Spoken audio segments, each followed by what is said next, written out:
Amigos, ¿cómo están? Muy buenos días. Espero que el día de hoy te encuentres de la mejor forma. Como sabes, el día de hoy estamos transmitiendo nuestro servicio. Estamos en este mensaje continuando con esta serie de temas que hemos estado hablando acerca de la historia que comenzamos justamente la semana pasada. Y en esta ocasión lo estamos haciendo de manera virtual porque ya hace un mes se nos había anticipado que íbamos a estar haciéndolo de esta forma, ¿no? Yo espero que te encuentres de la mejor forma y espero que estés disfrutando este fin de semana con tu familia. Yo hace 8 días te decía a los esposos, invita a desayunar a tu mujer, llévala a comer para que el día de hoy no hago nada. Espero que haya sido así. Pero bueno, amigos, si esta es la primera ocasión que te estás conectando con nosotros, déjame decirte que eres bienvenido. Muchas gracias por conectar. Gracias por participar y darte un tiempo. Para nosotros es algo muy valioso tu tiempo y de verdad te agradecemos mucho que el día de hoy te puedas estar conectando, ¿no? Y bueno, amigos, estamos en la segunda parte de nuestro estudio que hemos titulado Mi historia, una vida digna de ser contada. Y es que todos, amigos, sin excepción, tenemos una historia que contar. De hecho, cuando somos capaces de conocer la historia de algunas personas, eso nos ayuda mucho a entender, el conocer su contexto nos ayuda muchas veces a entender el porqué de varias cosas, el porqué tal vez se comporta de cierta forma, el porqué es de cierta forma. Pero hoy quiero llevarte a que tú y yo veamos algo, amigos. Si pudiéramos dividir la historia en grandes secciones, yo te lo podría decir que la pudiéramos dividir de la siguiente forma. Pudiéramos dividirlo como la historia de Dios en la creación, la rebelión, la redención, la misión y la nueva creación. Mira, te la repito. Si nosotros pudiéramos seccionar la historia completa de la humanidad, de la tierra, pudiéramos hablarlo y entenderlo de la siguiente forma. Pudiéramos hablar de la creación. Génesis 1 y 2, básicamente, ¿no? En Génesis 1:31 dice que Dios miró todo lo que había hecho y consideró que era muy bueno. La historia comienza bien. La historia comienza con bondad, bien, con belleza, con perfección. Eso es lo que Dios había creado. Eso era lo que caracterizaba al mundo completo. Pero hoy si vemos el mundo, tú como yo sabes que dista mucho de la bondad, de la belleza y la perfección. Seguramente lo que hoy tú y yo estamos viendo es dolor, es pobreza y es sufrimiento, ¿no? Y eso nos lleva a la segunda parte, nos lleva a la parte de la rebelión. Y es que en la rebelión, Génesis capítulo 3, encontramos a Adán y a Eva que deciden no confiar completamente en Dios, ¿no? Ellos toman un consejo de parte del enemigo y entonces deciden confiar más en lo que el enemigo les estaba diciendo. Y es que cuando nosotros entramos en el tema de la rebelión, eso genera en el ser humano conductas destructivas. Nos lleva básicamente a 4 fracturas. Y estas 4 fracturas son nosotros, el ser humano, con Dios, con nosotros mismos, la fractura con nosotros mismos, ansiedad, depresión, tristeza y muchas otras cosas, pero también la fractura con otras personas. Las guerras, las disensiones, las envidias, los egoísmos, los orgullos, ¿no? Pero también eso nos lleva a otra fractura más, nos lleva a la fractura con la creación. Y tú como yo sabes que la creación no está bien porque no hemos sido buenos administradores. Básicamente lo que tú y yo vemos en la rebelión es que hay 4 fracturas: fractura con Dios, fractura con uno mismo, fractura con las personas y fractura con la creación. Pero entonces, más adelante en la siguiente parte de la historia de Dios encontramos la redención. Y es la aparición de Cristo en escena. La primera carta de Pedro, capítulo 1, verso 20, dice que Cristo se manifestó para beneficio nuestro. Y entonces, en esa parte de la redención, y de pronto después de la creación, después de la rebelión, después de la redención, llega la misión. ¿Y sabes algo? En la misión es donde tú y yo entramos en escena. Es la parte de nuestra historia, es donde Dios nos permite que cada uno de nosotros escriba su propia historia. Nosotros pudiéramos decirlo de la siguiente forma, que somos los protagonistas de esta parte de la historia. Obviamente Dios siempre será, pero si lo pudiéramos decir de cierta forma, es donde tú y yo ahora tenemos parte en la historia de Dios. Dios nos rescata, Dios nos reconcilia para darnos el ministerio de la reconciliación, para que tú y yo como seguidores de Cristo podamos reconciliar a las demás personas con Dios. Dice la segunda carta a los Corintios, capítulo 5, verso 18, si no mal recuerdo, y es que somos sanadores heridos, ¿no? Nosotros estamos para sanar a otras personas. ¿Estamos heridos? Sí. Estamos en un proceso, estamos en esa situación, pero estamos para sanar. Y por último, la historia de Dios termina con la nueva creación. Y es algo increíble que vemos al final de la palabra. De hecho, en Apocalipsis, capítulo 21, verso 4, dice: Él enjugará toda lágrima de los ojos, ya no habrá muerte, ya no habrá llanto, ya no habrá tampoco lamento ni dolor, porque las primeras cosas han dejado de existir. Amigos, esta certeza de que vamos a tener todos un buen fin debería de darnos y motivarnos para poder escribir una historia que valga la pena contar.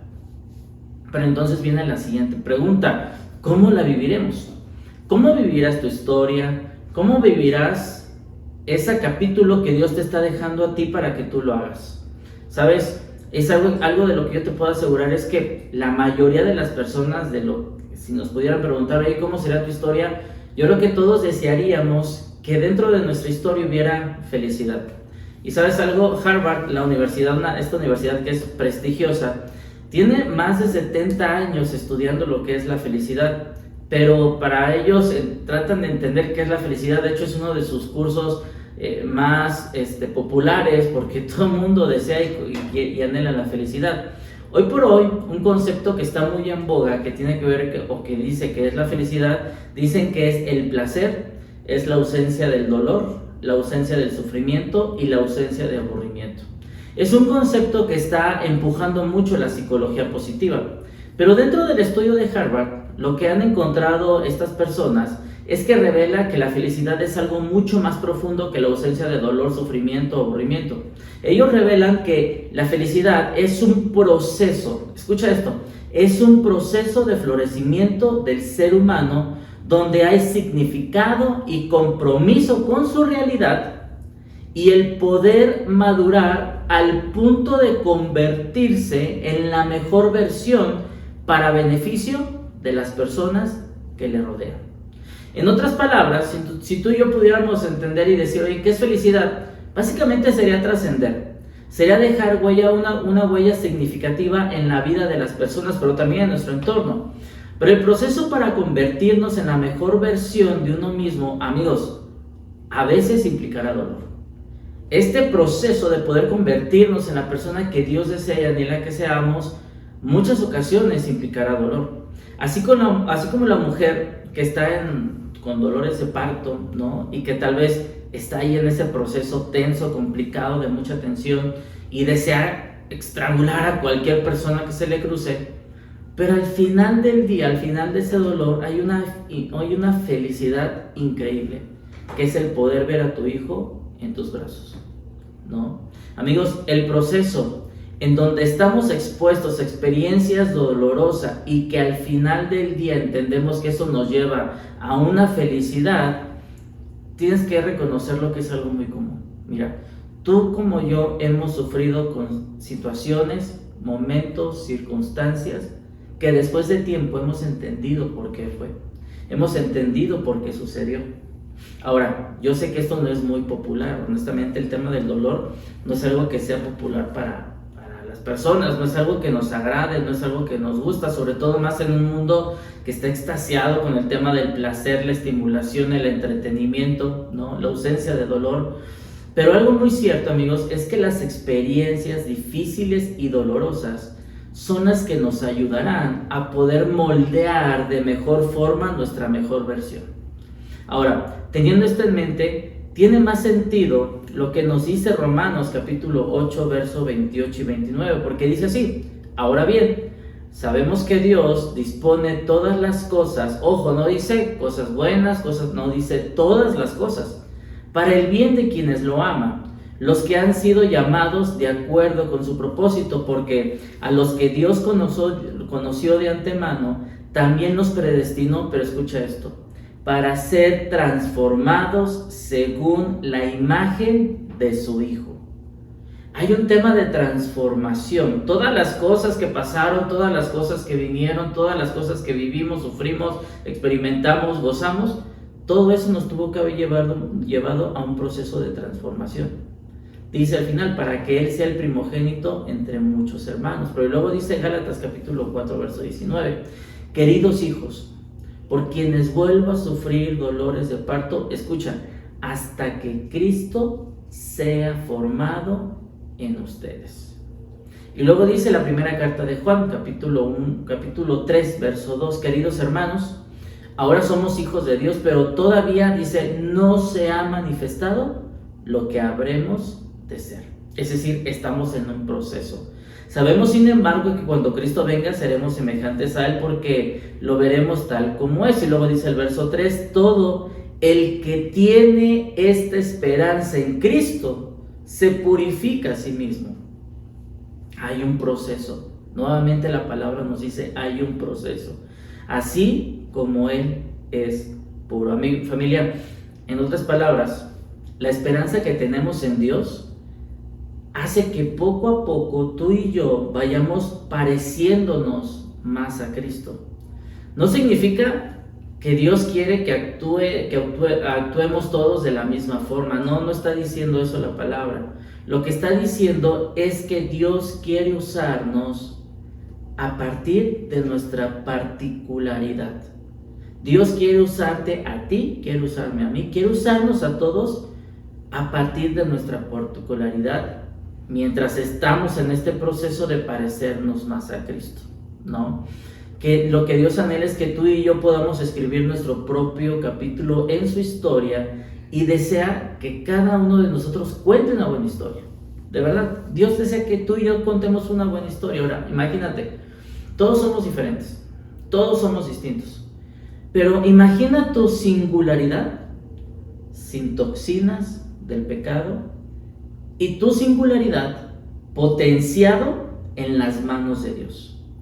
Por eso dice, hasta que Cristo sea formado en nosotros. Creo que esto, amigos, sería una gran versión nuestra. Cero toxinas y potenciado en las manos de Dios. Esto es parte del proceso que mencionábamos al inicio, amigos.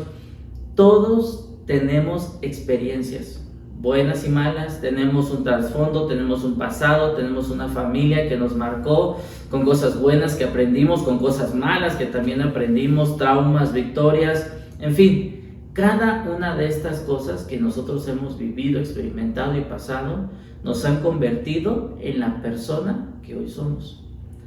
Pero también tenemos que comprender algo y tenemos que saber algo, y es que independientemente de tu trasfondo, independientemente de tu pasado, independientemente de lo que hayas vivido, cada uno de nosotros toma la decisión de seguir el mismo patrón o cambiarlo. No se vale que las personas digan, es que soy así porque mis padres, es que soy así porque me pasó. Tú y yo lo vimos la semana pasada. La semana pasada vimos cómo Daniel tenía todas las cosas en contra, pero él decidió.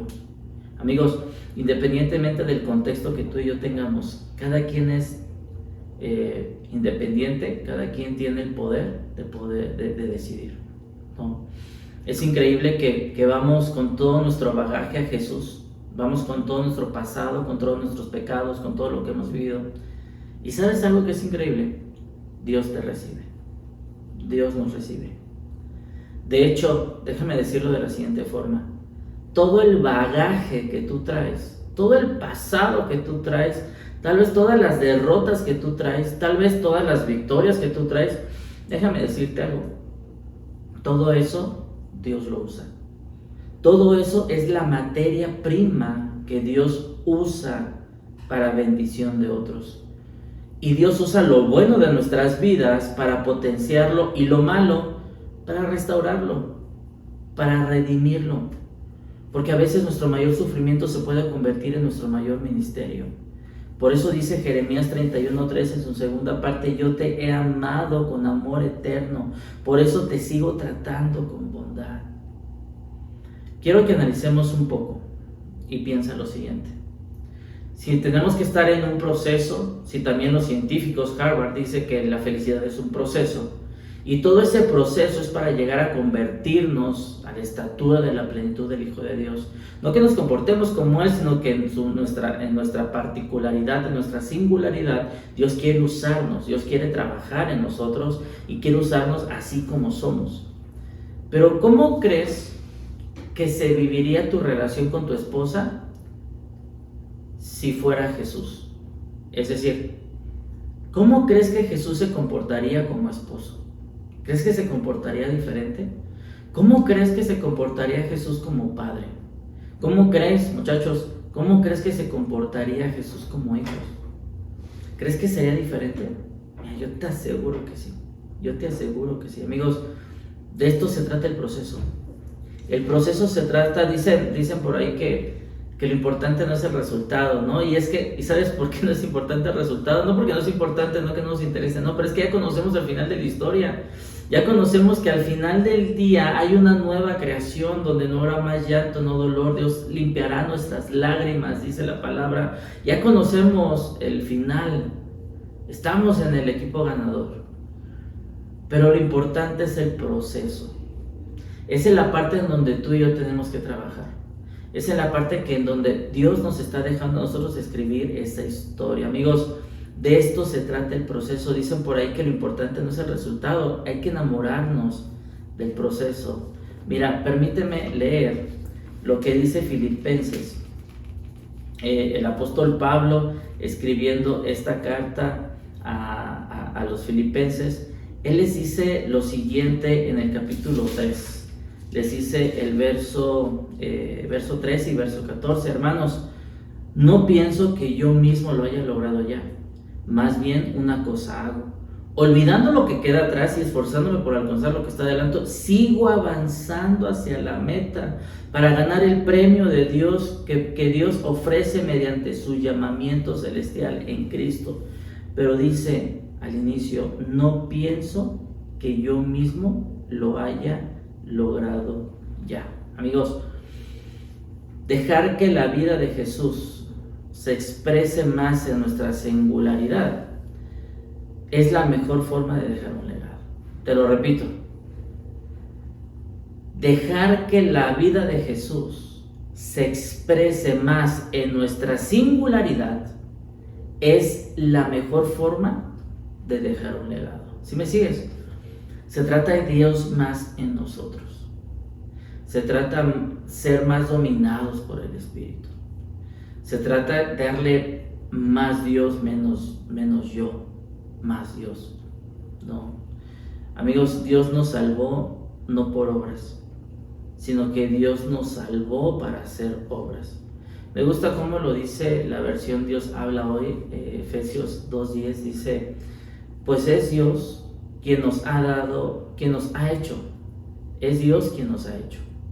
Pero Él nos ha creado en Cristo Jesús para que hagamos buenas obras, siguiendo el camino que nos había preparado de antemano. ¿Recuerdas cómo dividimos la historia? ¿Sí? ¿Recuerdas que era creación, que era rebelión, que era redención, que era misión y que era nueva creación? Ahora, déjame decirte algo, nuestra participación es ahora. No es ni en la nueva creación, ni fue en la redención, ni fue no. Nuestra participación, amigos, familia, iglesia, nuestra participación es ahora. Tú y yo estás en este tiempo, en esa familia, en esa ciudad, en esa colonia, en esas circunstancias, en este tiempo por algo. Estás por algo. Y déjame decirte algo, nuestra participación es ahora porque Dios nos da un sentido de misión y de propósito. Es algo que Dios hace en la vida de cada uno de nosotros. De verdad que no se trata solamente, a veces algunas personas pueden llegar a decir, bueno, es que mi vida solamente es trabajo, casa, trabajo, casa. Déjame decirte algo, nuestra vida es mucho más que eso. De verdad, nuestra vida es mucho más que eso. No estamos llamados a Cristo para que Cristo sea formado en nosotros y dejar que pase el tiempo, sentarnos bien cómodos en el sillón, esperando a que pase el tiempo para que algún día estemos delante de su presencia. No, perdóname, pero no se trata de eso. Dios nos tiene acá con un sentido de misión y de propósito, porque hay una misión para todos, sin excepción, hay una misión para todos. Esto no se trata de bueno, es que el ministerio es un tema solamente para las personas de tiempo completo, para los que tienen un llamado. Disculpa, pero todos tenemos un llamado, todos. En Juan 17, que es la oración sacerdotal, cada seguidor de Jesús está llamado a tener un ministerio, pero en diferentes esferas, porque somos singulares. Yo no puedo participar en las esferas que tú estás participando, pero tú sí puedes ser un misionero ahí donde estás. Puedes ser un misionero en tu casa, con tu familia, con tus amigos, en tu trabajo, porque Dios nos quiere usar desde nuestra particularidad, de nuestra singularidad. Dios quiere usar nuestra singularidad. En Juan 17 yo te decía que era la oración sacerdotal, y en esa oración, en el verso 18 dice, como tú me enviaste al mundo, así yo los he enviado también. Y es que Dios nos mandó. ¿Sabes? Pablo escribía esta carta, y bueno, Tito 2:14, él dice, Él se entregó por nosotros para rescatarnos de toda maldad y purificar para sí un pueblo elegido. Y dice, dedicado a hacer el bien. Esto es lo que debes enseñar. Exhorta y reprende con toda autoridad, que nadie te menosprecie, le decía Pablo. Amigos, ¿qué estamos haciendo? ¿Qué historia estamos escribiendo? Yo te quiero proponer 4 cosas. Quiero proponerte 4 cosas a través de las cuales tú y yo podamos escribir una historia que valga la pena contar. ¿Va? La primera cosa que yo te quiero invitar a hacer es presencia. Escucha, presencia. Anótalo, presencia. Dice el Evangelio de Juan, al inicio en el primer capítulo, Evangelio de Juan, capítulo 1, verso 14, dice de la siguiente forma: y el Verbo se hizo hombre y habitó entre nosotros, y contemplamos su gloria, la gloria que corresponde al Hijo único del Padre, lleno de gracia y de verdad. Pero escucha esto, la palabra griega que se usa para habitó es la palabra skeno, y la palabra skeno significa que plantó su tienda entre nosotros. Si lo pudiéramos decir en nuestros días, pudiéramos decir que hoy sería como decir que se mudó a nuestro barrio, se mudó a nuestro vecindario, es mi vecino. Fue lo que hizo Jesús. Amigos, la primera forma de escribir una historia digna de ser contada es con la presencia, estar presentes. No es lo mismo una llamada telefónica, no es lo mismo una videollamada que sentarte frente a frente con la persona y charlar, que tomarte un café frente a frente con esa persona, que estar en esos momentos correctos, ¿no? La presencia. Amigos, si quieres tener una historia digna de ser contada, estate presente. Primera cosa. Segunda cosa, proximidad. Proximidad. Y acá vamos a tomar una porción de Mateo, en el capítulo 9, verso 36.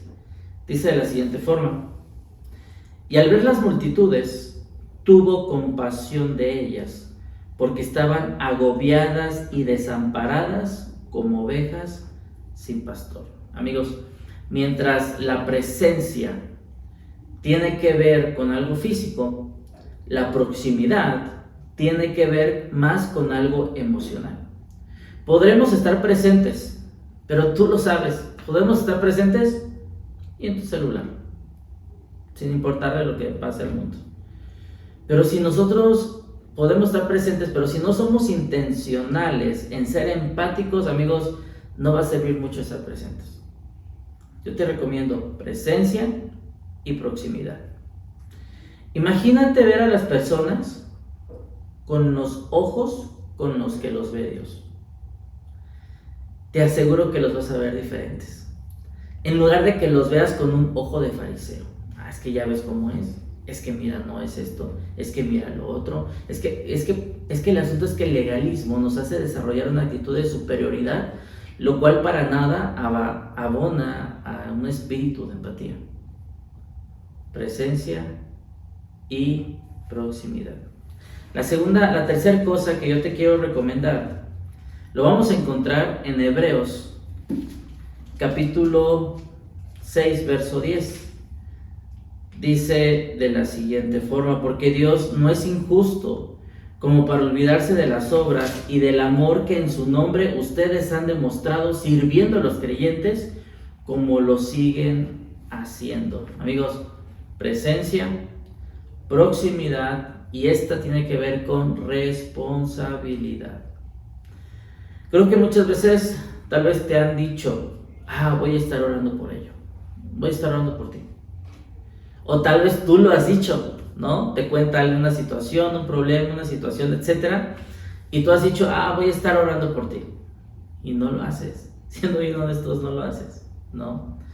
Pero una de las cosas a las que Dios nos llama es a poder servir y ayudar, ojo, en medida de nuestras posibilidades. Ojo, se trata de ayudar a las personas con responsabilidad, y la responsabilidad es: no me voy a desgastar y voy a mermar mi casa, voy a mermar mi hogar, voy a mermar mi familia, voy a mermar mi espíritu, voy a mermar mi salud por ayudarte. No lo puedo hacer. Se trata de responsabilidad. Te voy a ayudar hasta donde pueda. No se trata, amigos, no se trata que le arregles la vida a otras personas. A veces, cuando tratamos de ayudar de esa forma a las personas, en lugar de ayudarlas, en realidad las estás perjudicando. Hace algunos meses platicábamos justamente de esto, que a veces las personas ayudamos, pero en realidad ayudarles les estamos perjudicando.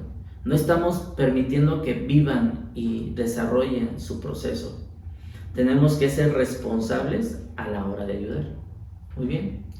Y la última cosa que yo te quiero invitar a que podamos desarrollar para poder contar una historia digna de ser contada es la proclamación, ¿no? Y esto lo encontramos en Lucas capítulo 15, y sabes, no lo vamos a buscar porque realmente todo el capítulo nos habla de 3 parábolas distintas. Y Jesús nos habla de una manera sorprendente, de una manera nueva. En su tiempo, incluso para algunos, era una manera escandalosa. Porque en Lucas capítulo 15, hay 3 parábolas en donde Jesús nos muestra que Dios está dispuesto a romper las reglas religiosas con tal de ir por la persona perdida.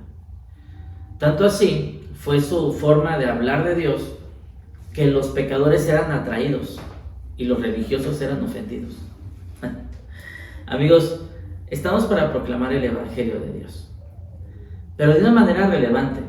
No que le cambiemos el Evangelio, no, pero que realmente lo vivamos, que realmente ayudemos.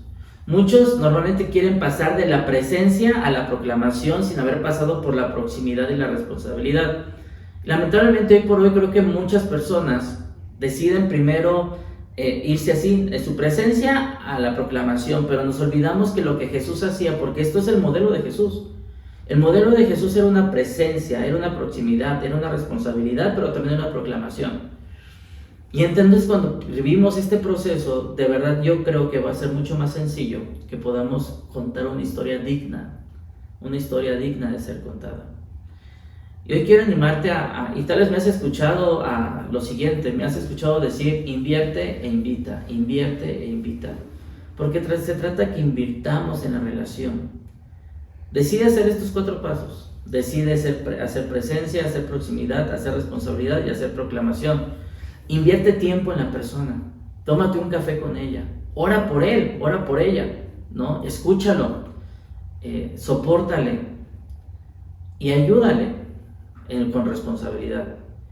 Invierte e invita. Decide invertir, porque es la forma la forma en la que Jesús lo hizo. Jesús invertía en las personas y luego les decía: ven y ve, sin ningún compromiso. Amigos, una historia digna de ser contada creo que necesita presencia, necesita proximidad, necesita responsabilidad y necesita proclamación. Porque cuando vivimos estas 4 fases, estas 4 cosas con las personas, nos involucramos en un proceso en el que nos desarrollamos una mejor versión. Tal vez va a haber situaciones y momentos donde la gente te falle. Tal vez va a haber situaciones donde la gente te pague mal. Lo habrá. Un día Jesús era el Señor y el Rey y otro día lo estaban crucificando. Así somos los seres humanos. Pero creo que este es el proceso que Dios nos invita a que hagamos para que desarrollemos la verdadera felicidad.